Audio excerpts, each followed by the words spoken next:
Hi, this is Rust and Magic.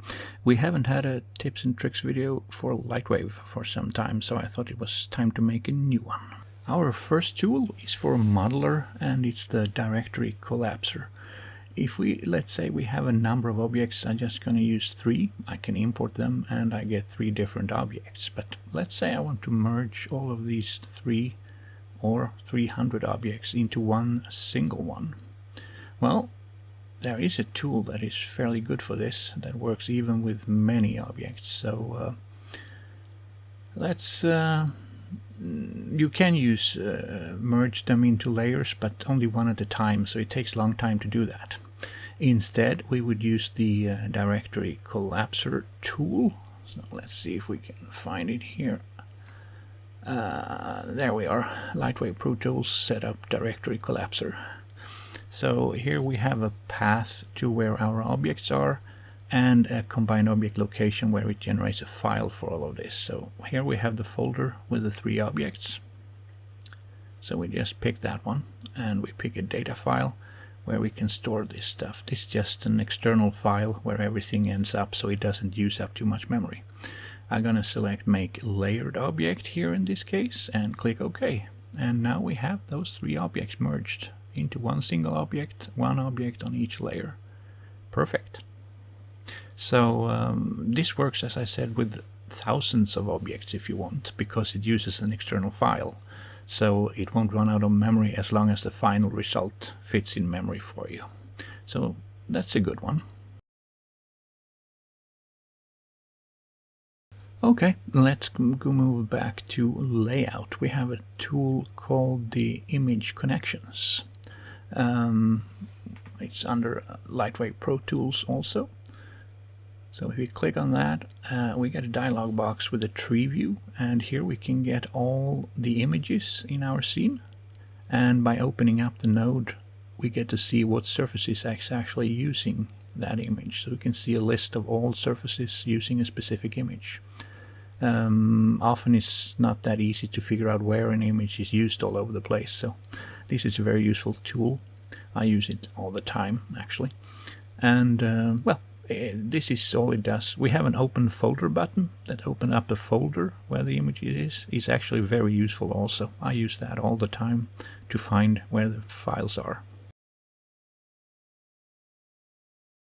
Okay, let's go back to Modeler again and take a look at another tool. I have created a box here, and if we take the Rove tool here and we move it away from the origin a little bit, like that, we select the Rotate tool and we select rotation around the pivot point here.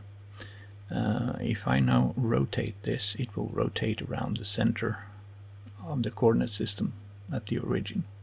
Now let's imagine this would be a wheel on a car and we don't have the correct pivot point and we want to set that. We have a tool called, let's see if I can find it here, set pivot to selection.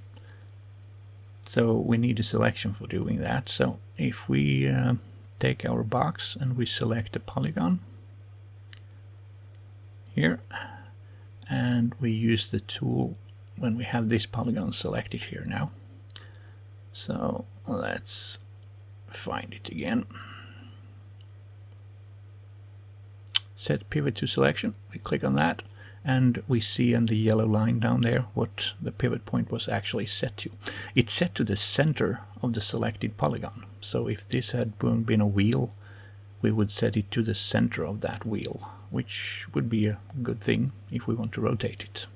So if we now go to the rotate tool again, set it to pivot, and we rotate, and it actually rotates around its center.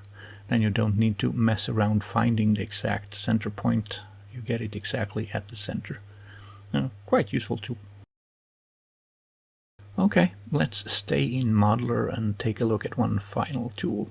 I'm just going to create something here. Let's make a spherical object, I guess we could call it. So this is about weight maps. Let's say I have created some weights here. I'm going to select some points like that, and I'm gonna go over here and create a new weight map, and I'm gonna just assign 100% to these points. Call it test and create, and there we are. Now let's say later on I want to assign weights to the rest of the points, or I want to make sure everything has a weight, and there is a very useful tool for this. Let's see if I can find it. Weight. It's called show non-weighted. Where is it?